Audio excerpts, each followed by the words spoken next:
우리가 지난 시간에 저희들은 이제 우리가 구원받기 위해서 믿어야 할 모든 믿음의 내용, 즉 복음에 약속된 모든 것을 잘 요약한 사도신경의 그 내용들을 우리가 믿었을 때 그 믿음의 유익이 무엇이냐에 대해서 공부했었죠. 기억나시죠?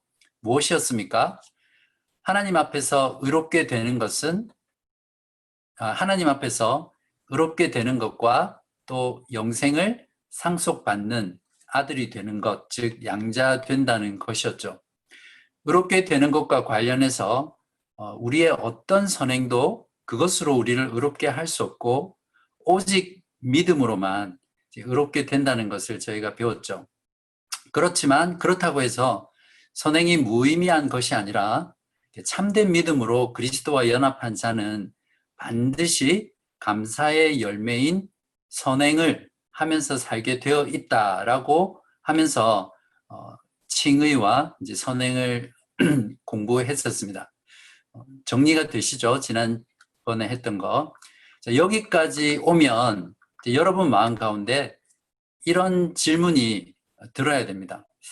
자, 참된 믿음을 통해서 우리가 이러한 유익들을 얻을 수 있는데, 그러면 구원을 얻게 하는 참된 믿음은 과연 어디서 나오는가? 우리가 어떻게 그 믿음을 가질 수 있는가라는 이제 의문이 들겠죠. 여러분 어떻게 생각하세요? 믿음의 출처가 어디라고 생각합니까? 믿음은 어디에서 나온다고 생각하세요? 신념이라는 말 여러분 잘 아시죠? 신념은 어디서 나온 거죠? 보통 신념이라고 하면 이제 사람이 어떤 것을 어떤 대상이나 또 자신이나 어떤 것을 그러니까 강하게 믿는 어떤 자기 확신이죠, 그죠? 이제 그 신념은 주로 이제 사람에게서 나오는데요. 그 세상 가운데는 보면 믿는 대로 이루어진다, 이제 이런 말들을 많이 들어보셨죠. 심지어는 많은 대형 교회들, 한국에 있는 대형 교회 목회자들이 설교할 때 믿으면 믿는 대로 이루어진다. 이제 그런 것들을 이제 설교 시간에 가르치고 또 교인들에게 그런 것들을 하도록 막 부추기는 그런 것들도 많이 보게 됩니다. 그 브라이언 트레이시라는 유명한 이제 자기 개발과 성공학 분야의 세계적인 강사가 있어요. 이제 그 사람이 자주 인용하는 내용이 뭐냐면 쇼핑센터에 우리가 이제 장을 보러 가잖아요. 그런데 보통 쇼핑센터에 가면 주차할 자리가 별로 없잖아요. 그래서 주차 때문에 많이 애먹는데 이제 이 사람이 믿는 대로 이루어진다. 당신이 상상한 대로 무엇이든지 할 수 있다. 이제 이런 것들을 가르치면서 예로 드는 게 이겁니다. 그래서 쇼핑센터에 주차하기 전에 자기가 어떤 자리, 몇 층, 어디에 주차하겠다라는 그것을 이제 머릿속에서 상상하고 그것을 의심하지 말고 믿으라고 합니다. 그러면 신기하게도 자기가 원하는 그 자리에 차를 몰고 가면 그 순간에 거기에 주차하고 있던 차가 이렇게 쭉 빠져가지고 자기가 주차를 할 수 있도록 그렇게 해준다고 이제 강의에서 많이 주장하거든요. 그래서 실제로 많은 사람들이 그것을 실천해보고 따라해보기도 하는 그런 내용들입니다. 여러분 가운데 생각하라 그러면 부자가 된다. 나폴레온 힐이라는 사람이 쓴 책이거든요. Think and Grow Rich라는 이제 책인데 이 책의 경우는 이제 자기 개발 분야 또는 부와 성공의 분야에서 거의 바이블 같은 그런 책입니다. 그래서 이 책이 강조하는 것이 뭐냐면 우리가 생각하는 대로 이루어진다는 거거든요. 즉 내가 생각하는 것을 먼저 만들고 그것이 반드시 이루어질 것이라는 것을 믿으면 내 삶 가운데 그러한 것들이 실제로 이제 이루어진다라는 것을 주장하죠. 이런 생각들이 현대인들 가운데는 굉장히 팽배해 있습니다. 심지어는 조금 전 말씀드렸던 대로 미국이나 한국에서 부흥하는 교회, 소위 많은 사람들이 모이는 그런 교회들에서 이런 메시지를 전하죠. 예를 들면 미국에 있는 조엘 오스틴이 목회하는 교회 같은 경우는 미국에서 가장 큰 교회 중에 하나인데 그냥 설교 자체가 긍정적인 사고, 적극적인 사고 방식을 계속해서 전하는 그런 내용들입니다. 그러면 그 수만 명의 사람들이 거기에 아멘 하면서 기뻐하고 즐거워하고 따라하면서 그렇게 이제 사람들이 모이는 곳이죠. 이러한 믿음들은 사실은 모두가 어디서 나온 것입니까? 사람에게서 나온 믿음이죠. 절대로 사람에게서 나온 믿음은 구원 얻는 믿음이 아닙니다. 오늘 공부를 하고 나면 적어도 여러분은 사람에게서 나오는 믿음이 아니라 구원 얻는 참된 믿음을 어떻게 얻을 수 있고 또 어떻게 그 믿음을 견고하게 할 수 있는지를 알게 됩니다. 그래서 여러분의 신앙생활 가운데 굉장히 큰 도움과 또 유익을 가지고 갈 수 있습니다. 그러한 기대를 가지고 오늘 강의에 임해 주시면 감사하겠습니다. 자, 이제 구체적으로 구원 얻는 참된 믿음이 어디서 나오는 것인가에 대한 부분을 한번 살펴보겠습니다. 이제 그것이 65문이 묻는 질문이거든요. 65문을 보시면 오직 믿음으로만 우리가 그리스도와 그의 모든 은덕에 참여할 수 있는데 이 믿음은 어디에서 옵니까? 이제 그리스도와 그의 모든 은덕에 참여할 수 있게 됨으로써 우리가 얻는 것이 무엇이죠? 구원이죠. 즉 구원 얻는 믿음은 어디에서 옵니까? 라는 믿음의 출처를 묻고 있는 질문입니다. 여러분이 한번 답해 보십시오. 시작. 성령에게서 옵니다. 그분은 거룩한 복음의 설교로 우리의 마음의 믿음을 일으키며 성례의 시행으로 믿음을 굳세게 하십니다. 오늘 다룰 65문부터 68문의 내용은 교리문답이 제가 특별한 설명을 더 붙일 필요 없을 정도로 핵심적인 내용을 너무 간략하고 또 핵심적으로 잘 풀이해 놨습니다. 그래서 여러분이 그냥 읽으시면 오늘 다루고자 하는 주제가 어떤 건지 잘 알 수 있거든요. 자, 그 부분을 이제 중점적으로 제가 그냥 설명하면서 정리하도록 하겠습니다. 믿음은 어디에서 옵니까? 라고 했을 때 어디라고 답합니까? 이제 성령이라고 답하죠. 그리고 그 성령께서는 이제 거룩한 복음의 설교로 어떻게 한다고요? 우리 마음에 믿음을 일으키는 거죠. 그리고 성례를 시행함으로써 이제 믿음을 굳세게 하는 이렇게 해서 믿음이 발생한다는 것을 말해줍니다. 다시 한번 정리하자면 이제 믿음이란 언제 어디서 어떻게 생기는 것이죠? 네, 한마디로 믿음의 근원이 되며 또 믿음의 출처는 성령 하나님입니다. 이것을 좀 신학적인 용어로 표현하면 이제 유효적 원인이라고 이제 이렇게 부릅니다. 그러니까 실제로 믿음이 생길 수 있는 효과적인 원인은 바로 성령 하나님이라는 거죠. 성령 하나님께서 일으키는 믿음이 구원 얻는 믿음이고 또 이 구원 얻는 믿음은 그리스도와 연합하게 해서 죄 사함 받고 의롭게 되어서 영원한 생명을 얻게 하기 때문에 이것이 참된 믿음이고요. 이러한 참된 믿음은 결코 사람이 아니라 하나님에게서 나온다는 것을 우리가 분명하게 알아야 합니다. 고린도전서 2장 12절에서 13절에 보시면 우리가 세상의 영을 받지 아니하고 오직 하나님으로부터 온 영을 받았으니 이는 우리로 하여금 하나님께서 우리에게 은혜로 주신 것들을 알게 하려 하심이라. 그러므로 내가 너희에게 알리노니 하나님의 영으로 말하는 자는 누구든지 예수를 저주할 자라 하지 아니하고 또 성령으로 아니하고는 누구든지 예수를 주시라 할 수 없느니라. 그러니까 누구든지 예수 그리스도를 구주라고 고백하고 인정할 수 있는 것은 사람에게서 나온 믿음이 아니라 성령으로 인해서 주어진다는 거죠. 그러니까 믿음은 사람에게서 나오는 것이 아니라 하나님에게서 나온다는 것을 우리가 말씀을 통해서 분명히 알 수 있습니다. 잘 아시는 에베소서 2장 8절에서 9절에도 너희는 그 은혜에 의하여 믿음으로 말미암아 구원을 받았으니 이것은 여기서 이것은이 받는 것은 믿음이라고도 할 수 있지만 너희는 그 은혜에 의하여 믿음으로 말미암아 구원을 받았으니 라는 이 전체 문장을 가르칠 수도 있거든요. 어떤 것을 가르치든지 간에 이것은 너희에게서 난 것이 아니요 하나님의 선물이라. 행위에서 난 것이 아니니 이는 누구든지 자랑하지 못하게 함이라. 즉 믿음과 또 믿음을 통해서 얻게 되는 그 구원은 사람에게서 나오는 것이 아니라 하나님에게서 나온다는 것을 성경은 분명하게 증거해 줍니다.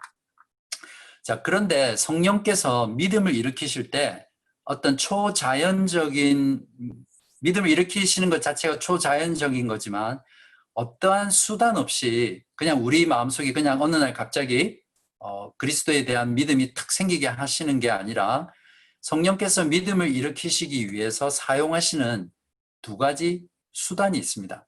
그것을 이제 요리문답이 무엇이라고 말하고 있냐면 말씀 그리고 성례. 성령께서는 이 두 가지 수단을 통해서 사람의 마음속에 믿음을 일으키고 또 그렇게 일으키신 믿음을 더 강하게 만드는 것이 바로 성령께서 우리의 믿음과 관련해서 하시는 사역입니다. 그래서 첫 번째 그 믿음을 일으키는 수단이 이제 거룩한 복음의 설교, 그다음에 두 번째 믿음을 강화하는 수단이 이제 거룩한 성례, 이렇게 이제 표현하고 있습니다. 하나씩 살펴보겠습니다. 먼저 성령께서 사용하시는 첫 번째 수단은 이제 거룩한 복음의 설교입니다. 즉 복음의 말씀이라고 부를 수 있는데요. 이제 성령께서는 복음의 말씀의 선포를 통해서 믿음을 일으키십니다. 즉 복음 설교를 통해서 우리에게 이제 믿음을 주시는 거죠. 물론 성령께서는 말씀이 없어도 믿음을 일으킬 수 있는 분입니다. 그렇죠? 근데 반대는 불가능합니다. 성령 없이 말씀과 성례로만 믿음이 일어날 수는 없죠. 그러니까 성령께서는 말씀 없이도 믿음을 일으킬 수 있는 분이시지만 성경이 완성되어 복음이 완전히 계시된 지금에는 성령께서는 통상적으로 복음의 설교를 통해서 믿음을 일으키십니다. 거꾸로 말하면 복음을 듣지 않고서는 이제 믿음을 가질 수 없게 되는 거죠. 성령께서 복음의 설교를 통해서 우리에게 믿음을 주시기 때문에 그렇습니다. 로마서 10장 17절에는 그러므로 믿음은 들음에서 나며 들음은 그리스도의 말씀으로 말미암았느니라. 이렇게 말씀하시면서 분명하게 성령께서 복음의 말씀을 통해서 우리에게 믿음을 주신다는 것을 설명하고 있습니다. 두 번째로 이제 믿음을 주신 성령께서 사용하시는 수단은 이제 거룩한 성례인데요. 이제 이것은 물론 예외적인 경우가 있을 수는 있지만 이미 믿는 자에게 적용되는 성령의 사역입니다. 복음의 설교를 통해서 믿음을 일으킨 그 사람 안에서 그 믿음을 더욱 강하게 만드는, 그러니까 믿음을 강화하는 수단이 이제 거룩한 성례라고 말합니다. 마태복음 28장 19절에 보시면 예수님께서 제자들에게, 사도들에게, 또 사도들로 인해서 복음을 듣고 구원을 받는 모든 성도들에게 주신 지상 명령이죠. 그러므로 너희는 가서 모든 민족을 제자로 삼아 아버지와 아들과 성령의 이름으로 세례를 베풀고, 이렇게 말씀하고 있습니다. 그리고 고린도전서 11장 23절에서 26절에는 내가 너희에게 전한 것은 주께 받은 것이니, 지금 사도 바울이 고린도 교회가 성찬의 문제로 분란이 일어났을 때 그 부분을 다루면서 쓰고 있는 장이거든요. 거기에서 성찬을 이렇게 말하고 있습니다. 내가 너희에게 전한 것은 주께 받은 것이니 곧 주 예수께서 잡히시던 밤에 떡을 가지사 축사하시고 떼어 이르시되 이것은 너희를 위하는 내 몸이니 이것을 행하여 나를 기념하라 하시고, 식후에 또한 그와 같이 잔을 가지시고 이르시되 이 잔은 내 피로 세운 새 언약이니 이것을 행하여 마실 때마다 나를 기념하라 하셨으니 너희가 이 떡을 먹으며 이 잔을 마실 때마다 주의 죽으심을 그가 오실 때까지 전하는 것이니라. 성례의 시행을 통해서 성령께서는 믿는 자들의 믿음을 새롭게 일으킨다는 것이 아니라 이미 일으키신 그 믿음을 이제 강화시키는 것입니다. 그래서 성례는 믿지 않는 자들에게 주어지는 혜택이 아니라 믿는 자들에게 역사하셔서 주어지는 혜택입니다. 그렇잖아요. 그 세례와 성찬을 믿지 않는 자들이 받지 않잖아요. 그죠? 그런 면에서 성례는 믿는 자들에게 역사하시는 성령의 은혜의 방편이다. 이렇게 말할 수 있습니다. 자, 여기까지 한번 요약해서 정리하면 이렇습니다. 참된 믿음이 어디서 나옵니까? 이제 여러분 대답하실 수 있으시죠? 어디서 나옵니까? 성령으로부터 나오는데 성령께서는 은혜의 외적인 수단인 복음의 설교 그리고 성례의 시행을 수단으로 해서 믿음을 일으키고 이제 강화하십니다. 이렇게 대답하면 correct, 정답이 되겠죠. 그리고 복음 설교는 복음을 듣는 모든 사람에게 적용되는 것이지만 성례는 복음을 듣고 믿는 자들에게만 적용되는 것입니다. 이 부분의 교리와 관련해서 이제 전도에 대해서 좀 생각을 해보겠습니다. 우리가 보통 전도라고 하면 여러분은 어떻게 생각하세요? 전도. 영어로는 보통 그 evangelism이라고 이렇게 부르죠. 전도. 이제 그래서 뭐 노방 전도라든지 또 가가호 방문해서 또 뭐 전도를 한다든지 또 그런 어떤 전도지를 나눠준다든지 뭐 전도 집회에서 또 사람을 데려와서 하는 뭐 그런 행위라고 많이 생각하는데 성경에서 말하는 전도는 그 선포를 말합니다. 말씀을 이렇게 가르치는 것, 또 설명하는 것과 다르게 선포의 개념이 굉장히 큽니다. 고린도전서 1장 21절에 보시면 하나님의 지혜에 있어서는 이 세상이 자기 지혜로 하나님을 알지 못하므로 하나님께서 전도에 미련한 것으로 믿는 자들을 구원하시기를 기뻐하셨도다. 여기에서 하나님께서 어떤 방법으로 구원하신다고 말씀하고 있습니까? 전도에 미련한 것이라고 하고 있거든요. 여기서 이 전도라는 말이 영어 성경에 보시면 preaching이라는 단어로 번역되어 있습니다. 그러니까 한글 성경이 사실은 도를 전하는 이런 전도라는 말로 번역한 게 조금은 충분히 전달을 못하고 있는 것 같습니다. 그러니까 preaching이라고 번역하고 있고 헬라어 원문에는 이제 케루소라고 하는 단어를 쓰는데 이제 이 말이 뭐냐면 proclaim, 즉 복음의 내용을 막 이렇게 구걸한다든지 또 막 설명하고 해설하는 게 아니라 그리스도의 죽으심과 부활을 이렇게 선언하는 거죠. 선포하는 거죠. 그래서 설교라는 것, 전도라는 것은 바로 이런 복음을 믿지 않는 자들에게 또 믿는 자들에게 선언하고 선포하는 그런 의미가 바로 전도입니다. 그런 면에서 우리가 오늘날 그 복음 전도라고 했을 때 그 전도에 대한 부분들이 많이 성경의 내용과는 이렇게 좀 빗나가 있는 부분들이 많죠. 나중에 결론 부분에서 제가 다시 다루겠지만 그런 면에서 복음 설교와 성례야말로 가장 최고의 성경적인 복음 전도라고 분명하게 이야기할 수 있습니다. 자, 65문에서 성령께서는 믿는 자의 마음 가운데 믿음을 강화시키는 수단으로 성례를 사용한다고 했잖아요. 그죠? 65문에서 복음 설교와 또 하나가 이제 성례인데 그 성례는 믿는 자의 믿음을 강화시켜요. 그죠? 그러면 여기서 여러분 그런 생각이 드셨을 거예요. 성례가 무엇이지? 왜 자꾸 성례라는 말이 나오지? 이제 그런 생각들을 하셨는데 66문에서 거기에 대한 답을 주고 있습니다. 자, 66문에서 성례가 무엇입니까? 이렇게 묻고 있거든요. 한번 답해 보십시오. 시작. 성례는 복음의 약속에 눈에 보이는 거룩한 표와 인으로 하나님께서 제정하신 것입니다. 성례가 시행될 때 하나님께서는 복음 약속을 우리에게 훨씬 더 충만하게 선언하고 확증하십니다. 이 약속은 그리스도가 십자가 위에서 이루신 단번의 제사 때문에 하나님께서 우리에게 죄 사함과 영원한 생명을 은혜로 주신다는 것입니다. 66문의 경우에도 너무나 체계적으로 성례가 무엇인가라는 부분을 설명하고 있습니다. 그리고 꼭 성례와 관련돼서 알아야 될 교리들을 잘 정리해 놨거든요. 그래서 여러분이 이 문답을 잘 읽고 또 외울 수 있으면 확실하게 성례에 대해서 정리를 할 수 있습니다. 자, 그러면 요리문답의 내용을 한번 풀어서 한번 다루어 보겠습니다. 먼저 성례란 무엇입니까? 라고 했을 때 성례라는 그 말의 뜻과 또 말의 유래를 알면 도움이 되겠죠.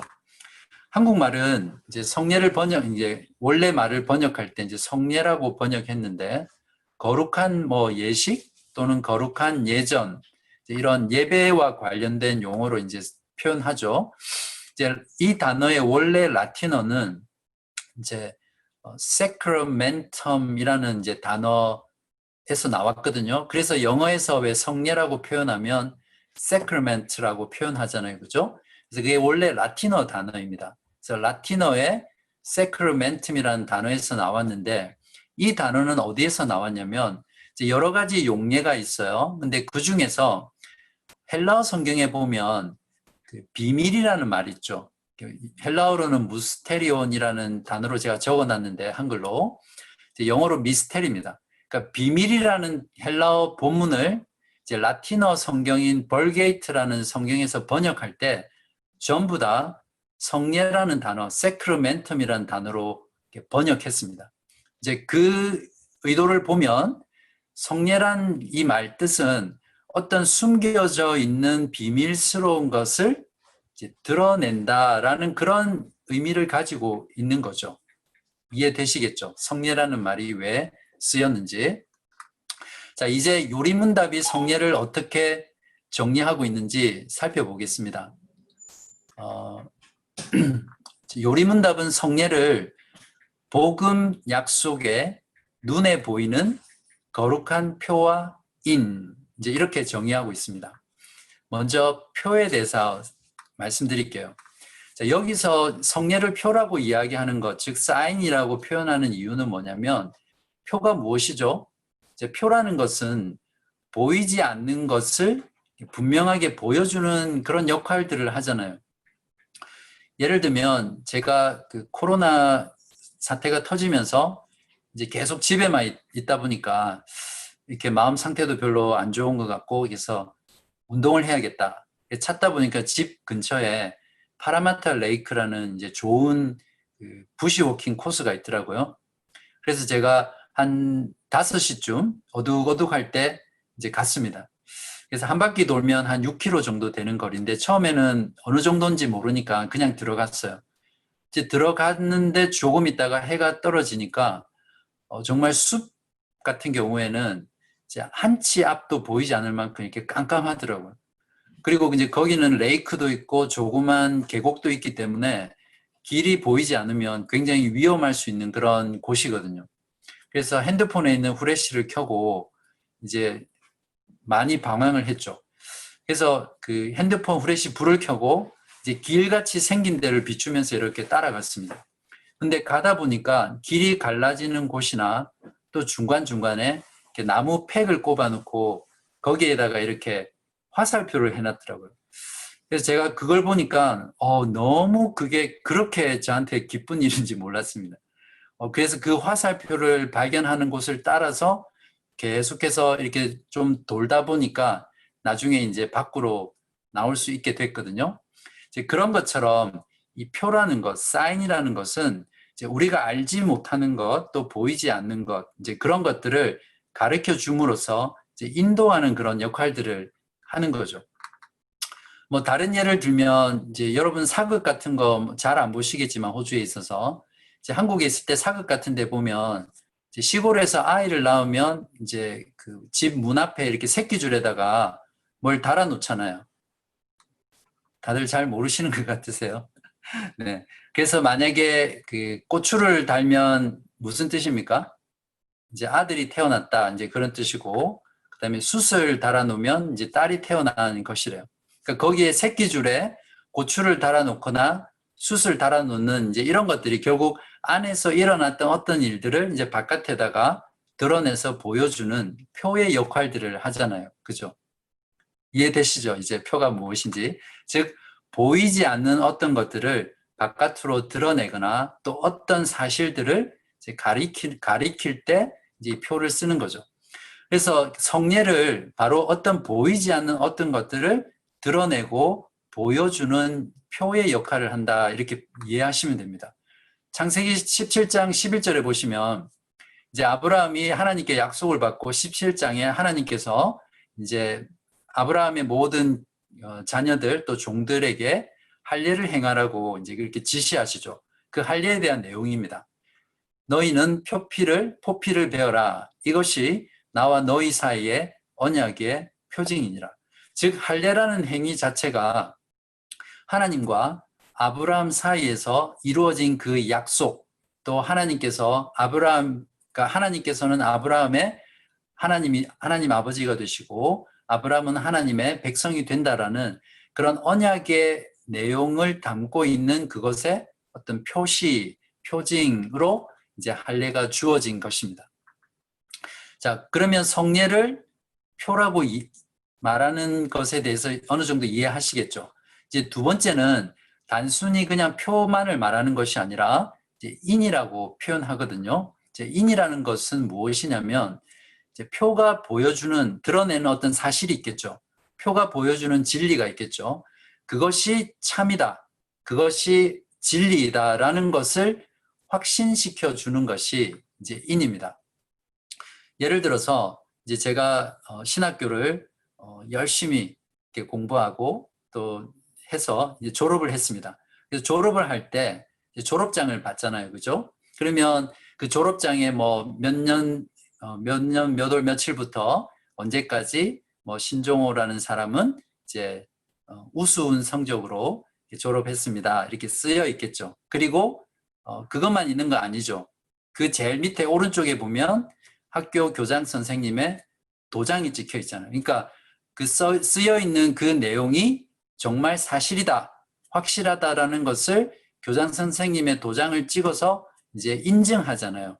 그래서 성례라는 것이 이제 표와 인이라고 할 때 이 인이라는 것은 이제 표에서 말하는 그 모든 것이 정말 진리이다라는 것을 이제 도장을 찍는 이제 그런 역할들을 하는 것입니다. 그래서 성례를 이제 표와 인, 보이지 않는 것의 표와 인이다. 이제 이렇게 정의를 하고 있습니다.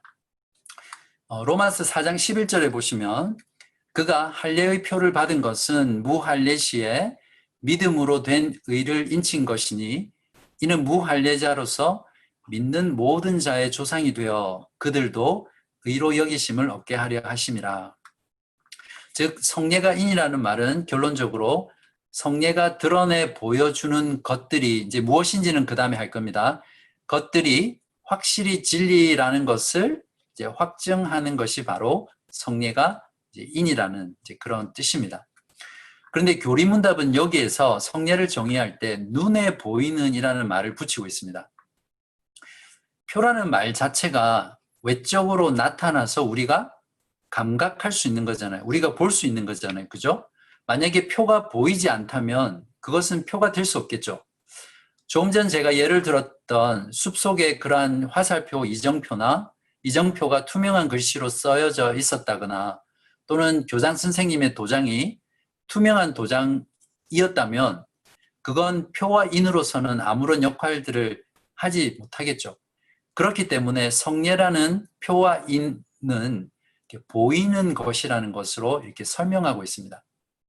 즉 보이지 않는 어떤 진리, 어떤 사실들을 표와 인으로 드러내고 확증하고 있는데 그것이 눈에 보인다는 거죠. 칼빈은 성례를 눈에 보이는 복음의 말씀이다 이렇게 말을 했습니다. 복음의 설교는 우리가 귀로 듣는 하나님의 말씀이잖아요. 근데 칼빈은 성례를 보고 뭐라고 표현했냐면 눈에 보이는 복음의 말씀이다. 즉 복음의 말씀을 우리가 눈으로 볼 수 있는 것이 바로 성례이다. 이렇게 표현했습니다. 세례도 마찬가지지만 또 성찬의 경우는 우리가 복음을 눈으로 볼 뿐만 아니라 만져보고 맛보고 느낄 수 있는 그런 복음을 생생하게 체험할 수 있는 그런 도구잖아요. 그래서 이 성찬에 대한 부분은 나중에 몇 주 뒤에 더 자세히 다루도록 하겠습니다. 그 다음에 눈에 보이는 표와 인 사이에 또 하나가 더 있죠. 뭐가 있습니까? 거룩한 표와 인이다. 이렇게 표현하고 있는데 왜 거룩하죠? 성례를 시행하는 목적에 있어서 거룩하기 때문에 거룩하고요. 또한 그 밑에 교리문답에 붙어 있는 게 뭐냐면 성례를 친히 제정하신 분이 거룩하신 하나님이시기 때문에 우리는 성례를 눈에 보이는 거룩한 표와 인이다. 이렇게 표현합니다. 요리문답은 이제 성례가 하는 기능 또는 역할 또는 성례의 목적이라고 할 수 있는데요. 하나님께서는 이 성례를 통해서 복음 약속을, 복음에 대한 그 약속을 우리에게 훨씬 더 충만하게 선언하고 있다는 거죠. 이 말이 무엇이냐면 우리가 성례를 통해서 우리가 믿고 있는, 소망하고 있는 그 복음의 약속을 더 충만하게, 더 넓게, 더 깊게 알 수 있고 또 받아들일 수 있게 된다는 거죠. 그리고 그것을 이제 확증하는 것이 성례의 목적이다. 또는 성례가 하는 역할이다. 그러니까 우리가 성례를 시행할 때마다 우리는 하나님이 우리에게 주신 그 복음의 약속을 훨씬 더 충만하게 듣고 선언받고 확증받는 그런 시간이라고 이야기할 수 있습니다.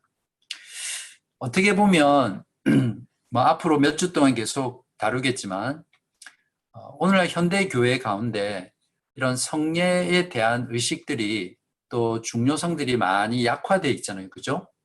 그렇기 때문에 여기 교리문답에서 말하는 것만큼 정말 성례가 그런가?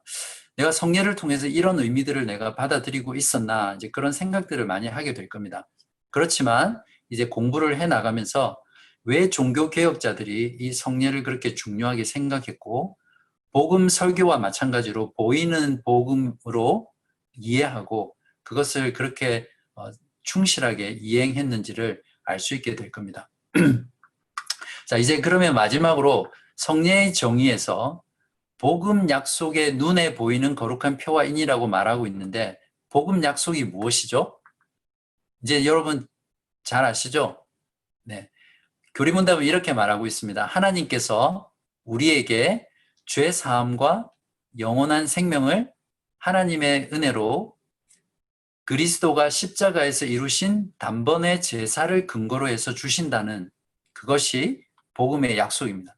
즉 예수 그리스도께서 십자가에서 피 흘리시고 우리를 위해서 대신 죽으시고 친히 자신이 희생 제사를 드린 그 십자가의 제사를 근거로 해서 그것 때문에 하나님께서 하나님의 은혜로 우리에게 죄를 사해 주시고 죄 사함은 뭐라고 그랬죠? 의롭게 되는 것과 동일한 거라고 했죠. 그래서 죄 사함과 영원한 생명을 우리에게 주신다는 것이 복음의 약속이죠. 그러니까 가장 중요한 것이 무엇입니까? 그리스도께서 십자가에서 단번에 드린 제사, 그 희생의 제사, 그것이 중요한 것이죠. 마태복음 26장 26절에서 28절에 보시면 그들이 먹을 때에 예수께서 떡을 가지사 축복하시고 떼어 제자들에게 주시며 이르시되 받아서 먹으라 이것은 내 몸이니라 하시고 또 잔을 가지사 감사기도 하시고 그들에게 주시며 이르시되 너희가 다 이것을 마시라 이것은 죄 사함을 얻게 하려고 많은 사람을 위하여 흘리는 바 나의 피 곧 언약의 피니라. 예수님께서 지금 제자들에게 하시는 이 내용 자체가 복음의 핵심이고 또 복음의 진수죠. 그것을 근거로 해서 우리에게 주님께서 약속을 주시는 거죠. 자, 이제 정리해 보겠습니다. 성례가 무엇이죠? 복음의 약속의 복음 약속에 눈에 보이는 거룩한 표와 인. 자, 한번 여러분도 같이 해보십시오. 그러면 외워질 겁니다. 성례가 무엇입니까? 복음 약속에 눈에 보이는 거룩한 표와 인입니다. 자, 이제 이렇게 여러분이 알고 있으면 이제 하나하나 내용에 대해서 이제 여러분 아시잖아요. 복음의 약속이 무엇인지, 왜 눈에 보이는 것이라고 설명하고 있는지, 왜 거룩한 것이라고 말하는지, 그리고 표와 인의 의미, 이제 이것이 어떤 것인지 이제 여러분 이해하시겠죠? 네, 다 이해하신 걸로 알고 여기까지 하고요. 5분 정도 쉬고 다시 나머지 부분 이제 하도록 하겠습니다. 질문 들어가기 전에 제가 지금까지 했던 그 내용 중에서 왜 갑자기 오늘 말씀과 성례가 나왔는지 여러분 조금 헷갈릴 수 있을 것 같아요. 그죠? 쭉 사도신경 끝나고 의롭게 되는 것과 선행에 대해서 했는데 왜 갑자기 말씀과 성례가 나왔을까? 의문 되지 않으셨어요? 네. 제가 그 의문을 풀어드리겠습니다. 네, 보이시죠?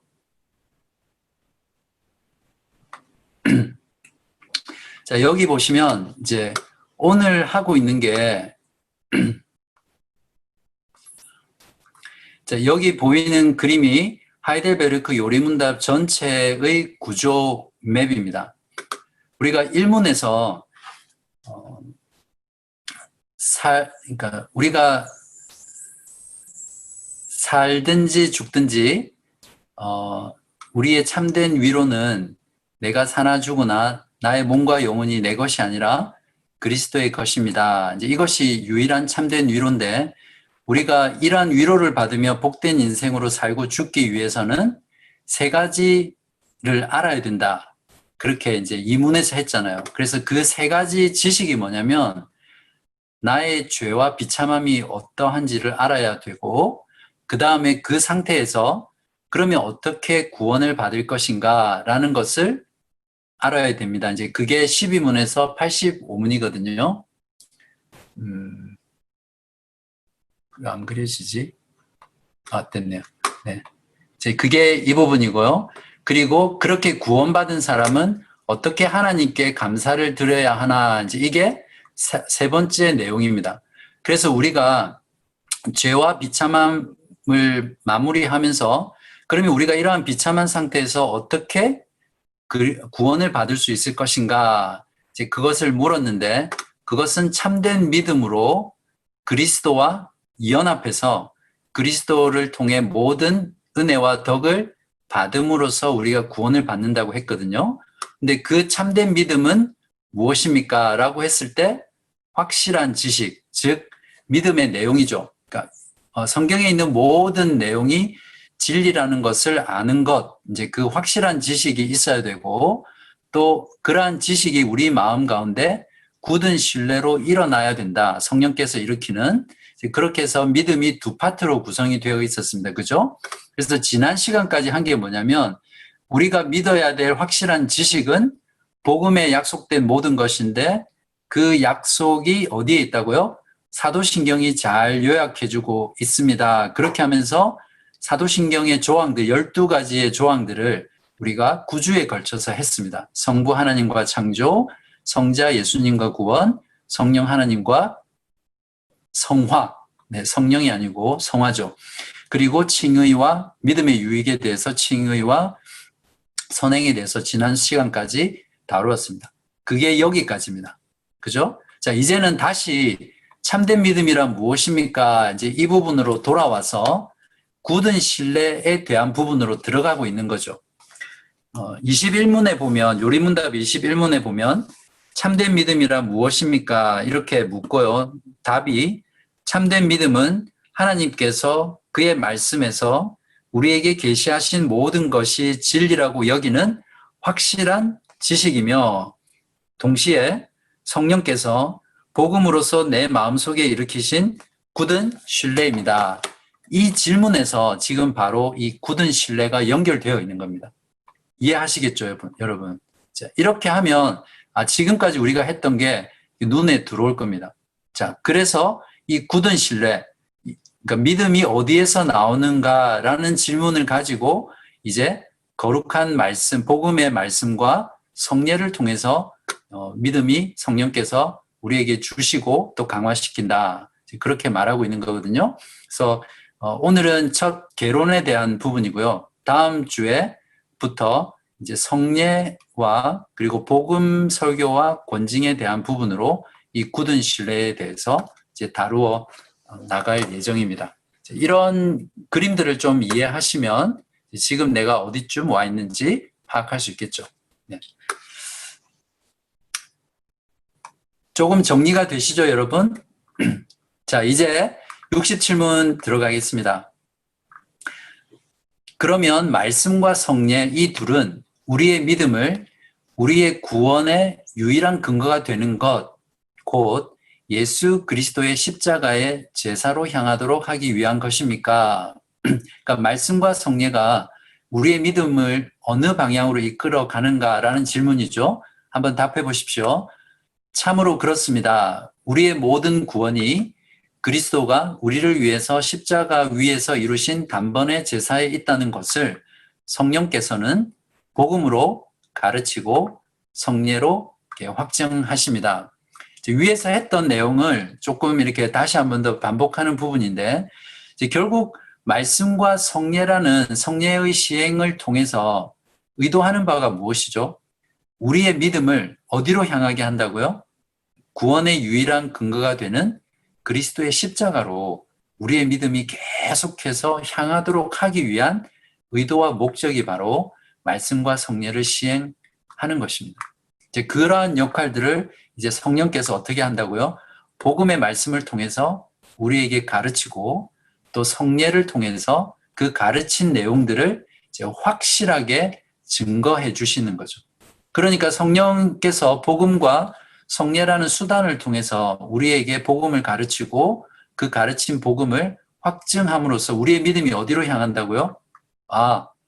우리의 모든 구원의 근거가 되시는 그리스도의 십자가로, 십자가의 희생 제사로 단번에 드린 그 제사로 우리의 믿음이 향하도록 해준다는 거죠. 로마서 6장 3절에 보면 이제 성례로 확정하는 부분에 대해서 이렇게 말하고 있습니다.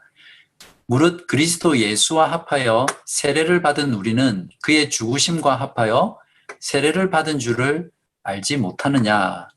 고린도전서 10장 16절에는 우리가 축복하는 바 축복의 자는 그리스도의 피에 참여함이 아니며 우리가 떼는 떡은 그리스도의 몸에 참여함이 아니냐.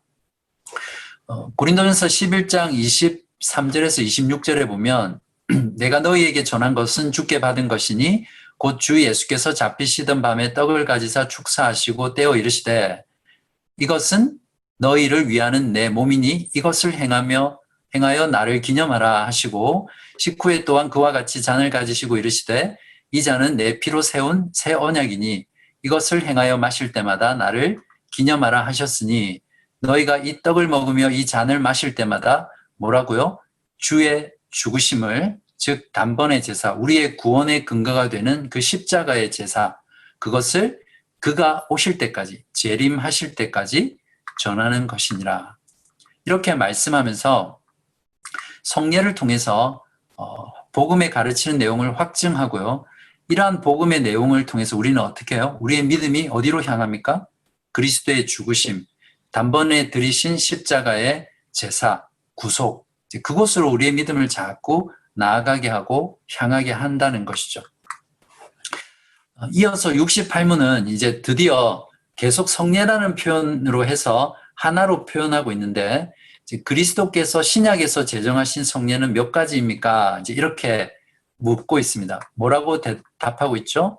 거룩한 세례와 성찬, 이 두 가지입니다. 개혁교회에서는, 개신교에서는 신약 성경에서 그리스도께서 직접 제정해 주신 이제 성도들에게, 신자들에게 지키라고 하신 성례는 세례와 성찬 이 두 가지밖에 없습니다. 로마 캐톨릭은 이제 교황주의자들이죠. 이 두 가지 말고도 5가지를 더 추가했습니다. 여러분 아시는 분은 아실 건데 이제 그 5가지가 뭐 구체적으로 제가 설명은 드리지 않겠습니다. 그냥 이런 게 있다는 것만 말씀드릴게요. 견진성사, 고해성사, 신품성사, 종부성사, 혼인성사 이렇게 5가지를 그리스도께서 제정하신 것이라고 추가해서 이제 7가지 성례를 캐톨릭에서는 시행을 하죠. 견진성사 같은 경우는 세례 이후에 그 신앙을 더 굳게 하기 위해서 성숙하게 만들어주기 위해서 하는 성사이고, 고해성사는 잘 아시겠지만 자신의 죄를 이렇게 뉘우치면서 사죄를 통해 하나님께 죄를 고백하고 용서받는 그런 의식. 한국의 성공회 같은 경우는 이 고해성사를 이 성례에 포함시키고 있거든요. 이제 그런 면에서 한국에 있는 성공회는 개혁교회와는 이제 많이 다르다라고 분명하게 이야기할 수 있겠죠. 신품성사는 주교나 신부, 부제가 될 때 받는 이제 성사죠. 그러니까 오디네이션. 그러니까 개신교 같으면 제가 작년에 안수 받았던 것처럼 그런 목회자들, 그러니까 캐톨릭에서는 이제 사제들이죠. 신부. 이런 사람들이 안수를 받을 때 하는 것을 성례에다가 넣었습니다. 그리고 종부성사는 이제 사람이 병에 걸렸을 때 신자가 또 죽기 전에 이렇게 받는 이제 기름 부음 받는 어떤 예식, 그리고 결혼식조차도 그리스도께서 제정하신 성례에 들어간다고 해서 이렇게 7가지, 그러니까 5가지가 더 들어가 있습니다. 그러나 여기에 나오는 5가지 성례는 성경 어디에도 제정되어 있는 것이 없습니다. 찾아볼 수 없습니다. 여러분 한번 찾아보십시오.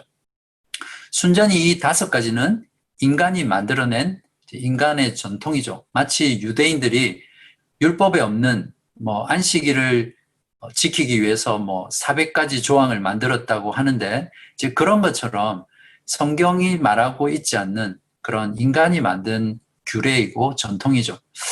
참 이해가 안 되는 게, 성경을 보면 분명히 이러한 것들을 알 수 있는데도 지금도 캐톨릭 신자는 이러한 5가지를 추가해서 이것을 주님께서 제정하신 성례로 생각한다는 것이 참 잘 이해가 안 되는 것 같아요.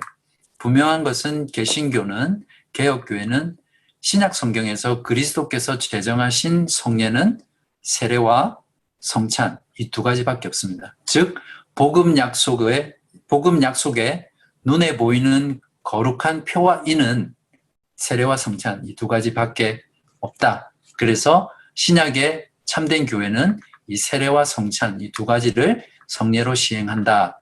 그렇게 말해주고 있습니다. 그래서 다음 주에는 시간이 많지는 않지만 한 주만의 세례에 대해서 전반적인 것을 제가 교리문답을 통해서 다룰 거고요. 그 다음 2주 동안에는 성찬에 대해서 다루도록 하겠습니다. 그러면 오늘은 말씀과 성례, 성령께서 믿음을 일으키는 수단으로서 말씀과 성례에 대해서 했고, 이제 다음 3주 동안은 성례의 2가지, 세례와 성찬에 대해서 제가 다루겠습니다. 자, 이제 오늘 했던 내용들을 정리를 해보겠습니다. 제가 늘 마지막에 말씀드리지만 그동안 딴 생각하셨거나 늦게 들어오셨거나 또 집중하지 못하셨던 분들은 지금 잘 집중하시면 오늘 배웠던 내용의 핵심을 이해할 수 있습니다. 자, 믿음은 사람에게서 나온 것이 아니라 어디서 나왔다고요? 반드시 구원 얻는 참된 믿음은 하나님에게서 나온다는 것을 꼭 명심해야 합니다. 믿음은 그래서 성령께서 일으키시는 것인데요. 성령께서는 그냥 믿음을 일으키시는 것이 아니라 복음의 설교와 세례와 성찬이라는 성례를 수단으로 해서 복음 설교를 통해서는 복음을 듣는 자의 마음에 믿음을 이제 일으키시는 거죠. 그러니까 믿음을 선물로 주시는 것이죠. 그리고 그 일으키신 믿음을 세례와 성찬이라는 것을 통해서 강화하고 확증하십니다. 물론 복음 설교를 통해서도 그 일으키신 믿음을 강화하시죠. 근데 특별히 이제 세례와 성찬이 가지고 있는 역할들이, 성령께서 하시는 일들이 이제 그렇다는 것으로 이해하시면 됩니다. 그 다음 성례란 무엇이죠? 답해 보십시오. 복음 약속에 눈에 보이는 거룩한 표와인이다. 성례를 통해 드러내 보여주고 확증하는 복음의 약속이 또한 무엇이었습니까? 하나님께서 은혜로 그리스도께서 십자가에서 이루신 죽음을 근거로 해서 구원의 근거죠. 복음의 약속을 믿는 자에게 죄 사함과 영원한 생명을 주신다는 그 약속. 이제 그것이 이제 복음 약속이죠. 그러니까 그 복음 약속의 핵심이 어디에 있습니까? 그리스도께서 단번에 십자가에서 드리신 제사, 십자가의 대속의 죽음, 바로 거기에 그 약속이 있는 것이죠. 마지막으로 그리스도께서 신약 성경에서 제정하신 성례는 무엇입니까? 두 가지, 세례와 성찬이다.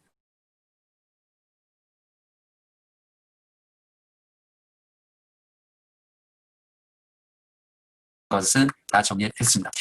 자, 이제 오늘 했던 내용을 가지고 좀 우리의 신앙생활을 적용을 하면 좋겠습니다.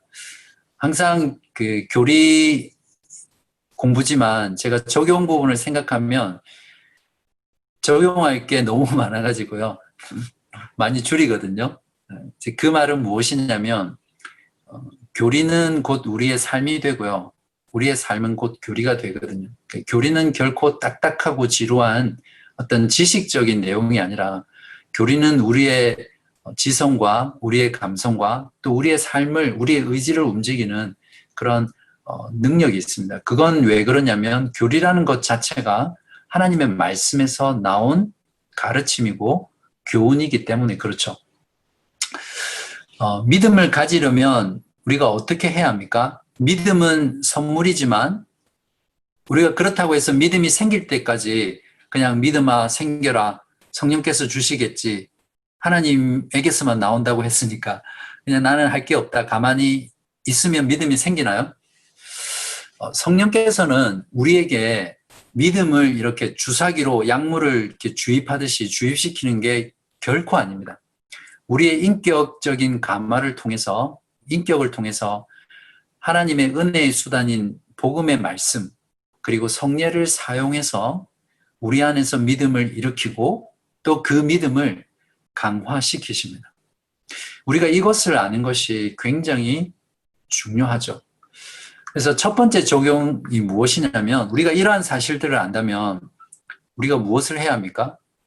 부지런히 말씀을 들어야 되겠죠. 이제 저 같은 목회자는 또 바른 말씀을, 복음의 말씀을 부지런히 전하고 또 저 또한 부지런히 듣고 참석해야겠죠. 또한 성례를 신실하게, 성실하게 시행할 뿐만 아니라 또 그러한 말씀을 듣고 성례에 참여할 때 진지하게 참여하면서 그것을 통해서 성령께서 나에게 은혜를 주시도록 간절히 구하는 어떤 그러한 신앙의 모습들이 우리에게 요구됩니다. 두 번째로 생각해 볼 수 있는 것은 믿음은 하나님이 주시는 것이고 사람에게서 나오는 것이 아니라 하나님에게서 나오는 것만이 구원 얻게 하는 참된 믿음이기 때문에 우리가 예수 그리스도를 알고 그분을 믿게 된 그 사실을 생각할 때마다 그것에 대해서 정말 하나님께 감사하고 또 겸손해야 합니다. 복음을 믿게 된 것이 얼마나 큰 하나님의 전적인 은혜인지를 우리가 깨닫게 된다면 우리는 늘 복음 앞에서 그 복음 들을 때마다 또 복음, 십자가에 죽으시고 부활하신 거 또 그 복음이야, 그렇게 대할 수 없다는 거죠. 늘 복음의 말씀 앞에 우리는 겸손히 이렇게 서야 합니다. 그런 면에서 우리가 믿음이 좋다고 절대 자랑하면 안 됩니다.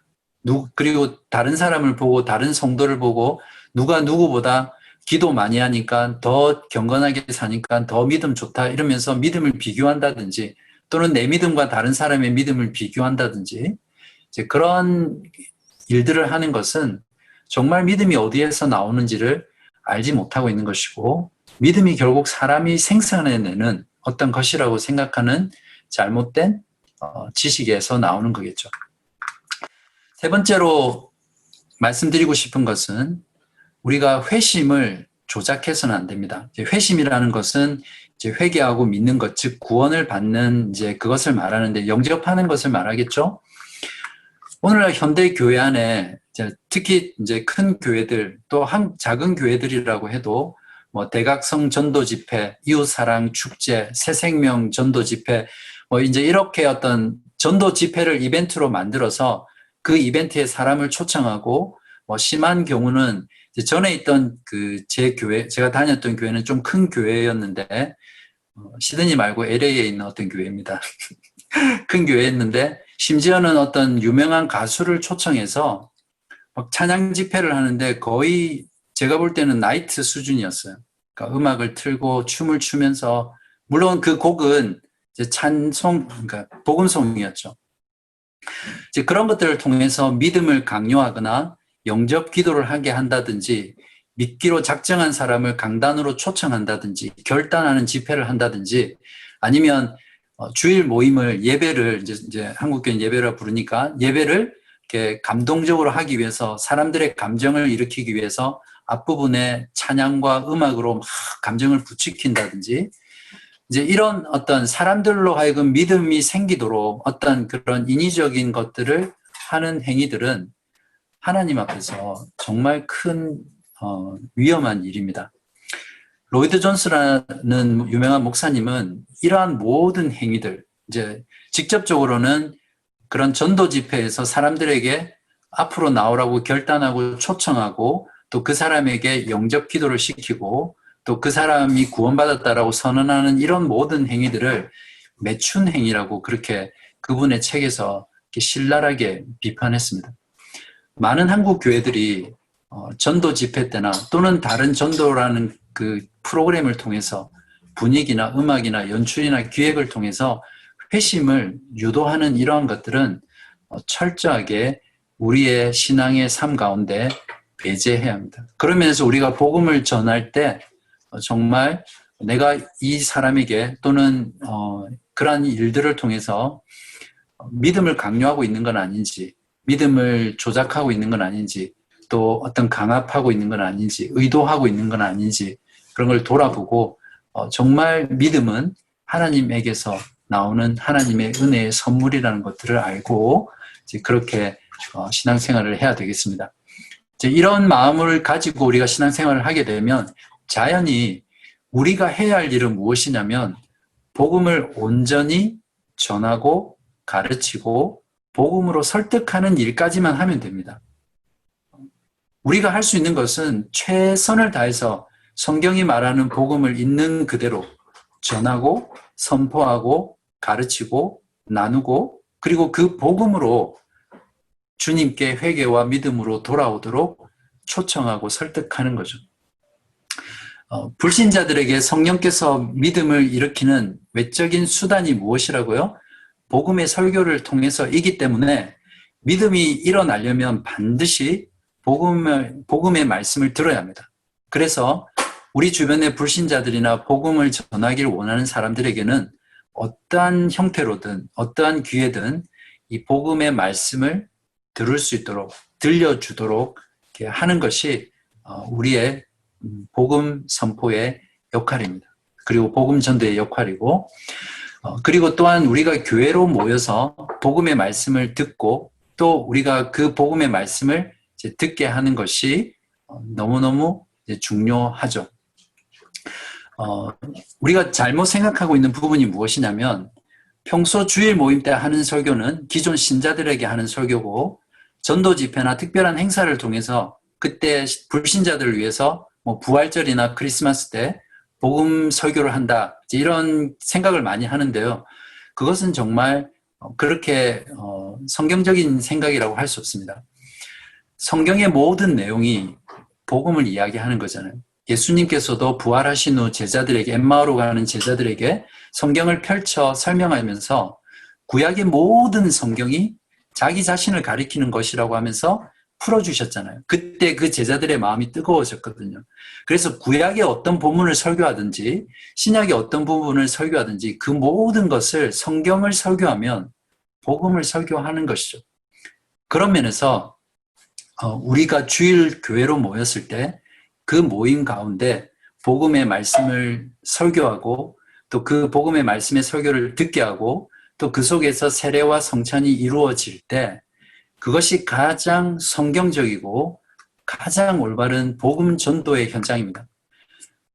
그러한 복음 전도의 현장을 뒤로 한 채 자꾸만 다른 곳에 노방 전도라든지, 제가 이런 걸 하지 말라는 말씀이 아닙니다. 해야 됩니다. 그렇지만 가장 핵심적인 노른자를 그냥 버려두고 자꾸 다른 것에서 그런 복음 전도나 영혼 구원의 활동을 한다는 것은 참 아이러니한 거죠. 교회사를 보면 우리의 신앙의 선배들은 바로 우리 주일에 교회로 모였을 때 그 예배 가운데서 하나님의 말씀을 선포하고 또 그곳에서 세례와 성찬을 베풀고 또 부르는 모든 찬양과 기도가 하나님의 말씀이잖아요. 그러한 것들을 통해서 참된 회심이 일어났고 교회가 역사 가운데 부흥이 일어났으며 하나님의 백성들을 바로 그러한 것들을 통해서 계속해서 부르셨습니다. 제가 말씀드린 것은 그 외에서는 부르지 않는다는 말씀이 아니라 이것이 가장 핵심적이고 중요한 것이라는 것이죠. 그래서 우리가 매주일 교회로 모일 때마다 하나님께서는 이 말씀과 성례를 통해서 참석한 모든 사람들의 마음속에 믿음을 일으키시고 또 믿음을 주신 자들에게는 그 믿음을 강화시킨 일을 하십니다. 우리가 이것을 분명히 정립하고요. 그러므로 우리가 주일 모임에 임할 때 얼마나 진지하게 임해야 되겠습니까? 또 얼마나 사모하면서 주일 모임에 임해야 되겠습니까? 신자의 삶은 주일 모임에서 승패가 납니다. 동의하세요, 여러분? 주일을 가볍게 생각하고 주일 모임을 정말 진지하고 사모하면서 그곳에서 복음의 말씀과 성례를 통해서 하나님의 은혜를 받고 또 복음을 전하는 그 현장 가운데서 하루를 보내지 않는 사람 치고 그 사람의 신앙이 정말 온전하고 성숙되기가 쉽지 않습니다. 주일이 무너지면 신자의 삶의 모든 것도 함께 무너지게 되어 있습니다. 신자에게 하나님을 빼앗는 가장 손쉬운 방법이 뭔지 아세요? 한 사람에게서 하나님을 제거하기 위해서 가장 편한 방법은 그 사람에게 주의를 빼앗으면 됩니다. 그래서 유명한 신학자가 No Lord's Day, No God 이렇게 표현을 했습니다. 단순히 주일 모임에 빠지지 않고 참석하는 것이 중요한 것은 아닙니다. 물론 빠지지 않고 참석하는 것도 당연히 중요하지만 우리가 주일 모임에 참석할 때 어떤 마음으로 참석하며 어떻게 참석하느냐가 반드시 수반이 되어야 합니다. 한번 여러분 돌아보십시오. 여러분 정말 주일 모임을 참석할 때 어떤 마음으로, 어떤 기대로, 또 어떤 사모함으로, 또 어떻게 매주일 주일 모임을 참석하고 계세요? 하나의 형식처럼, 반복처럼 주일 모임을 통해서 오늘 했던 이런 성령 하나님께서 우리에게 주시는 그 은혜들을 정말 누리세요. 그것을 통해서 여러분의 믿음이 진정 그리스도의 십자가로 매주 향하고 계세요. 개인적으로 말씀을 묵상하고 기도하는 시간도 중요합니다. 그러나 매주일 하나님의 백성들이 함께 모여서 함께 말씀을 듣는 것이 정말 중요하거든요. 우리 개인 안에 성령이 거하시지만 하나님의 백성들인 그 성전, 하나님의 백성의 모임인 그 성전 가운데 성령께서 임재하시잖아요. 그래서 하나님의 백성들이 함께 모여서 말씀을 듣고 기도하는 것은 개인 묵상과 개인 성경 읽기와 비교할 수 없을 만큼 중요한 모임이고요. 하나님께서는 바로 그러한 백성들의 말씀을 듣게 하기 위한 그 모임으로 우리를 부르셨잖아요. 그죠? 왜냐하면 우리가 교회로 모일 때마다 하나님께서는 우리에게 은혜를 주시기 때문입니다. 그 은혜가 무엇이죠? 우리의 믿음을 일으키셔서 구원하시고 또 우리 가운데 아직 복음을 믿지 않는 자들에게 복음을 믿고 믿음을 일으키시는 역사가 바로 주일 모임 때 일어납니다.